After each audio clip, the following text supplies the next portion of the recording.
Okay, so it's the first Saturday after the rains retreat. Our 3-month Vasa period, rains retreat, is completed.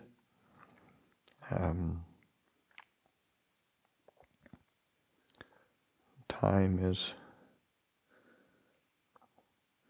as it does, sort of moving along.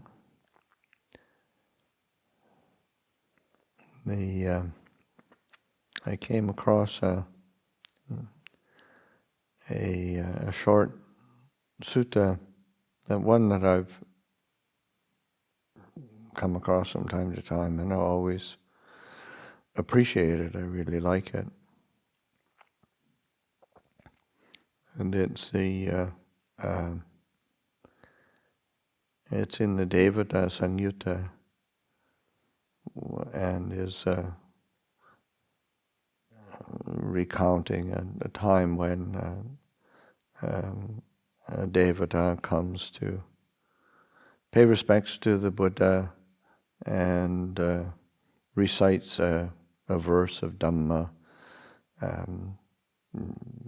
kind of probably seeking the Buddha's approval for their view, their perspective, and then the Buddha replying.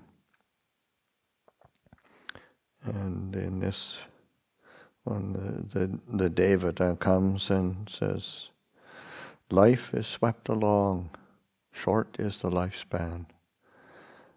No shelters exist for one who has reached old age." I've already forgotten it.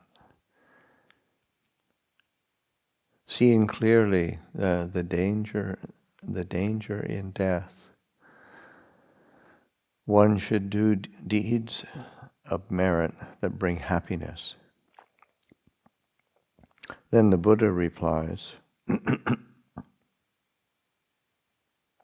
"Life is swept along, short is the lifespan. No shelters exist for one who has reached old age. Seeing clearly the danger in death, a seeker of peace should drop the world's bait."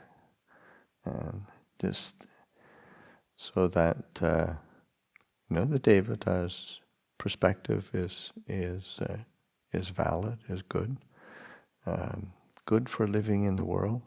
Certainly, the Buddha did teach the ways to happiness in this world, the ways of happiness in the next world, but he also taught the ways beyond the world.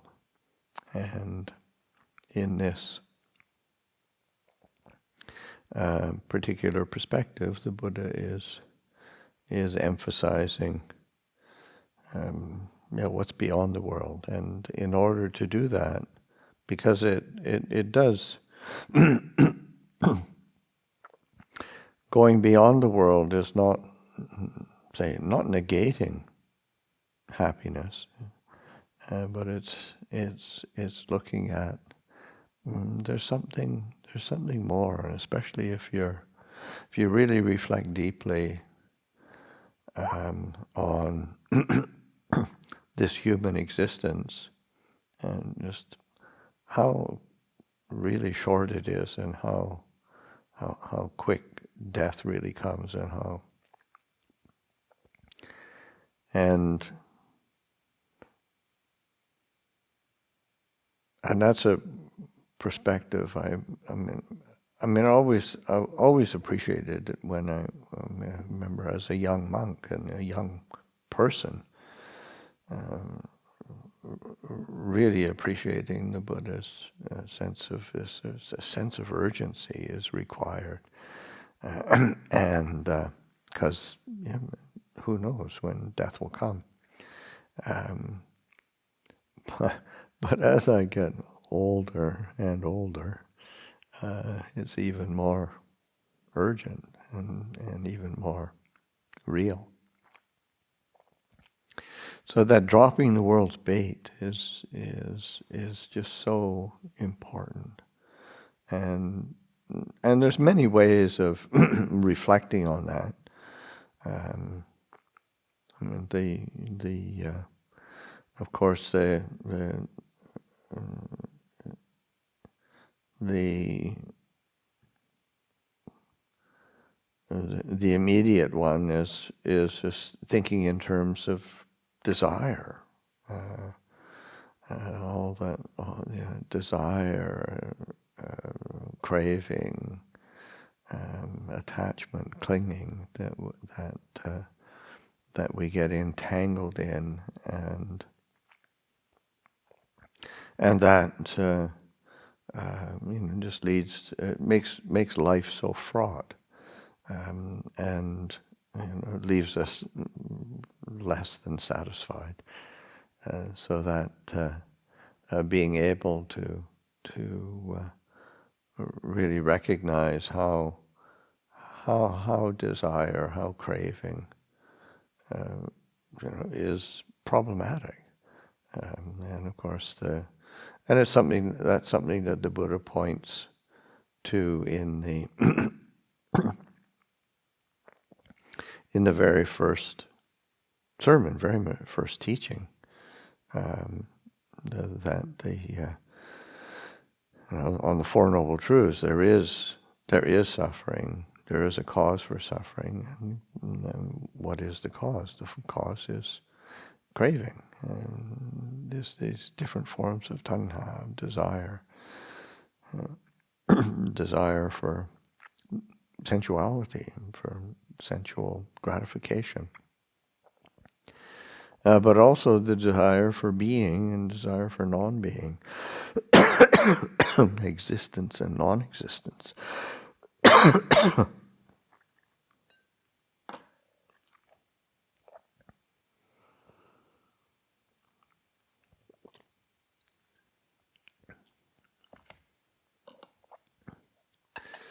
And that, and the ending of dukkha is through relinquishment, non-clinging,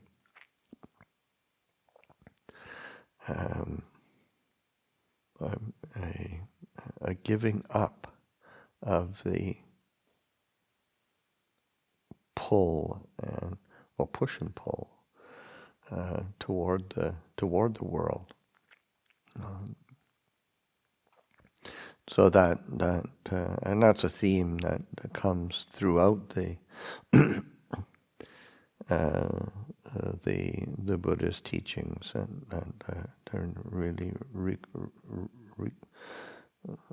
if one really wishes to experience release and full well-being and happiness, nibbana. It requires that chako padinisago mutti analayo, the giving up, giving away, chako, patinisago, relinquishment, mutti, release, letting go, analayo, non-identification, non-clinging, non-stickiness, not sticking to things.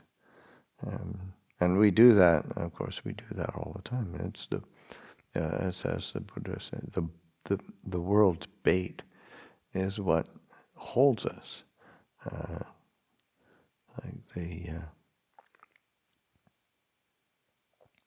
It's like Ajahn sort of saying, we're not really we're not really like fish that they take the bait on a hook and get the hook caught in their mouths.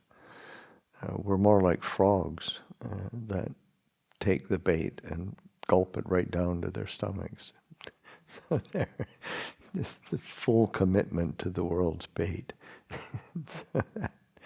So just being being attuned to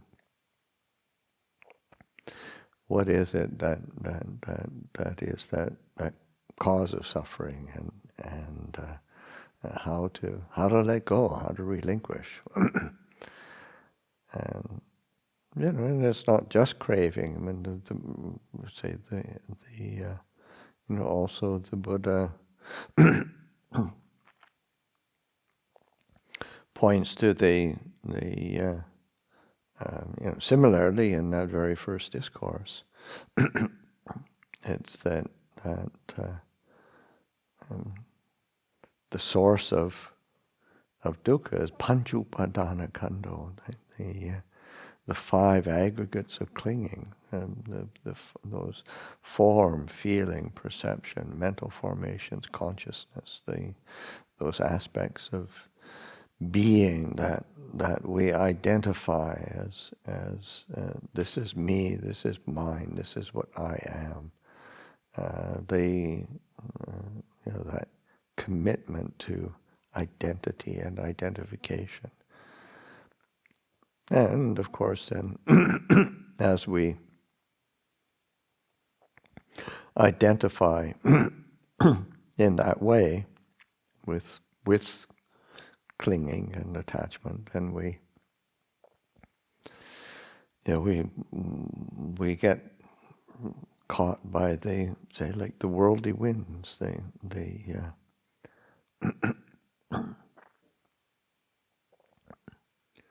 or what are called the worldly dhammas, loka dhammas, the praise and blame, the gain and loss,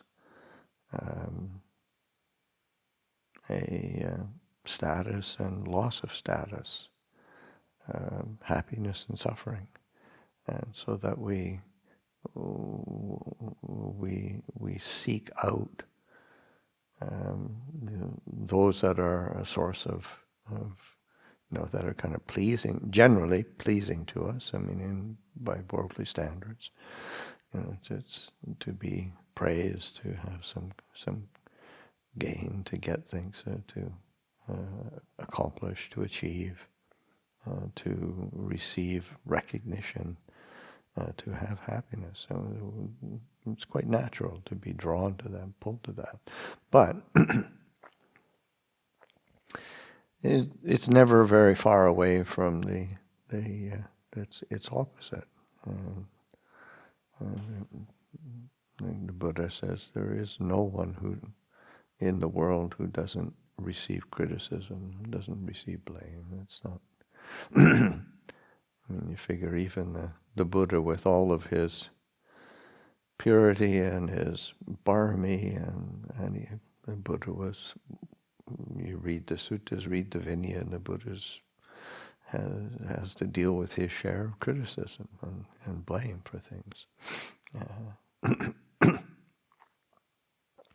So that those are never very far away. So that either, leaves us, in anxious or worried or fearful, or upset and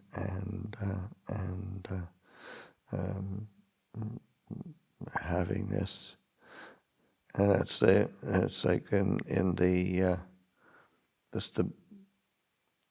what the Buddha points to of the in developing mindfulness, just that fundamental quality of mindfulness awareness. One tries to find a quality of knowing that has stepped beyond covetousness and grief. That liking and disliking, that wanting, not wanting, that approval, disapproval. It's such a fundamental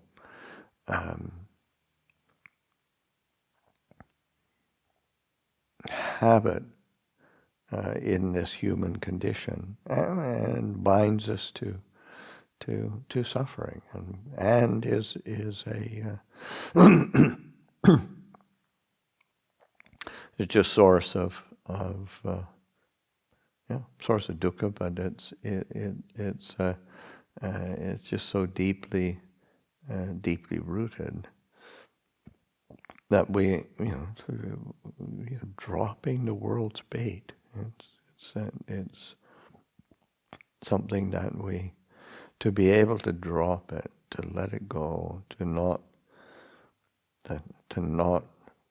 get entangled. And it's just this is a fundamental aspect of the Buddhist teachings. For all of the teachings on generosity and loving kindness and sila and virtue and integrity and developing mindfulness and clear comprehension and developing knowledge and insight, all of those can be developed, and we can still create suffering around them. These are all.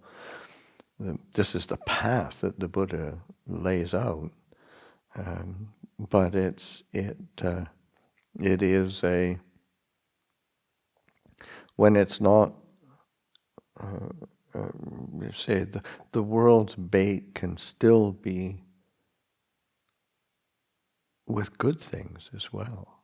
It's not just just it's kind of the base or the coarse or the crude elements of worldly being. It's even with that's why I say and then they say the world's bait, the forms of attachment and clinging, upadana, that the Buddha points to as sources of suffering.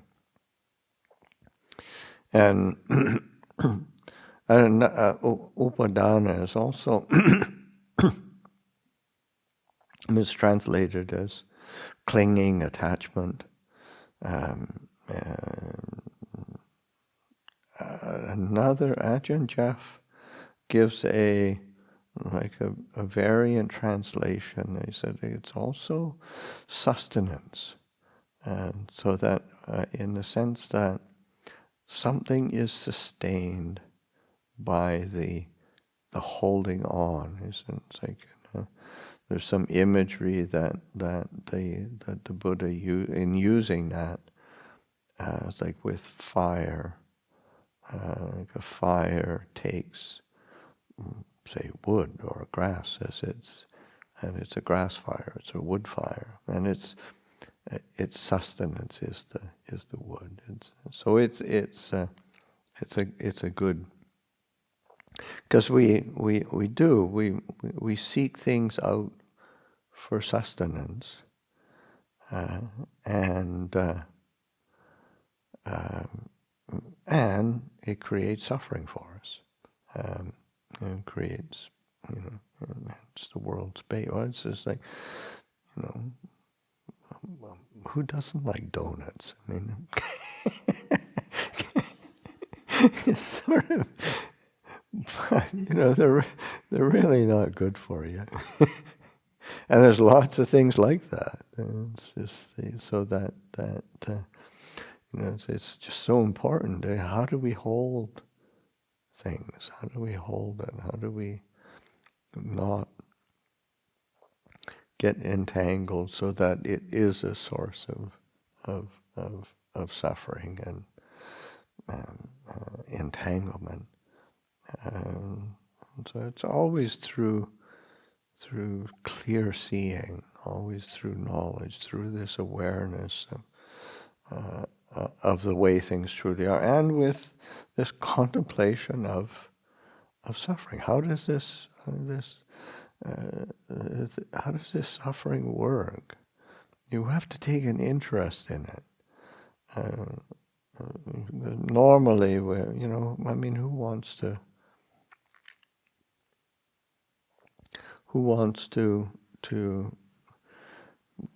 give too much attention to how we suffer? I want to find out how I'm happy. But until we figure out how we do create suffering, then it's hard to it's really hard to be free.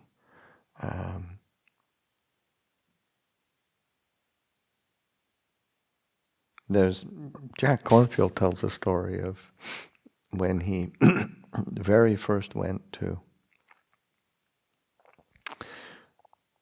pay respects to Ajahn Chah, and unfortunately for Jack, he'd been in the Peace Corps in Thailand for a couple of years, and he had good command of the language, and he'd lived in the northeast of Thailand, so he had not just a good command of the Thai language, but he knew the regional dialect, Isan language, and he was because he'd been on his own up in Sakonnakhon working for some health projects, so he was able to understand Ajahn Chah, because in those early days, Jack showed up late 60s, probably 69 or something. Ajahn Sumedho went to stay with Ajahn Chah beginning in, I think it was 1967, if I remember correctly. And Jack showed up a couple of years later, 2 or 3 years later. But anyway, he showed up, and Ajahn Chah, saw this Farang come and interested in Buddhism and wanted to ordain, and he might have even, I'm not sure if he came to pay respects to Ajahn Chah before, because he ordained in Sakonnakhon. Whether he was already ordained as a monk or not, I can't remember. But anyway, he sees him, and he's coming to stay and train and learn and study with Ajahn Chah. And Ajahn Chah's question to him was, sort of like, welcome, I hope you're not afraid of suffering. And Jack was, what do you mean? And he says, well, there's two kinds of suffering. There's the kind, because we're all, through our delusion and not understanding these things clearly, we tend to run into suffering over and over again. And there's two kinds of suffering. There's a kind of suffering that we keep running away from.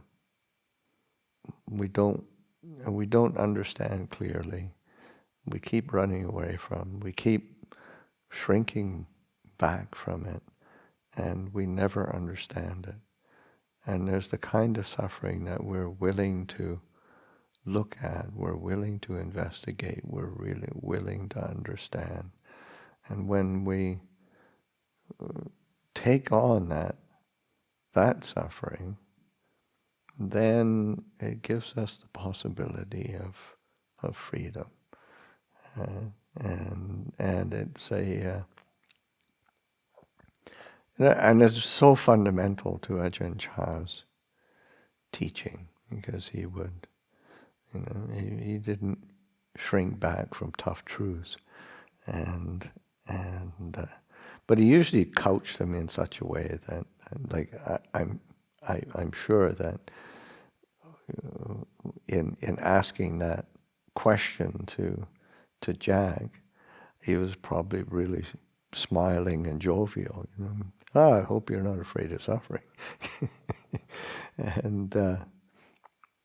Red light is on. Oh, red light is on. That's suffering.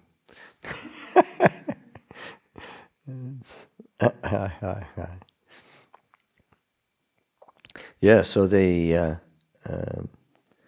sense of Ajahn Chah really grounding, rooting his teaching in that the fundamental truth is these are ways we have to figure this out, because it's something that certainly dogs us, trails us around in our life, and and oftentimes Ajahn Chah wouldn't give us really, okay, if you just did this, then it would all sort of go away. If you just did it this way, it'll all be better. What he would often and most frequently say, what are you clinging to? What are you hanging on to? Because that's what's creating the suffering. That's what's creating the problem. So just learning how to investigate and pay attention. Where's the clinging? Where's the attachment? Where am I getting caught with the world's bait? And how can I let it go? How can I relinquish? So those are some thoughts for this evening, and I'll close there for tonight.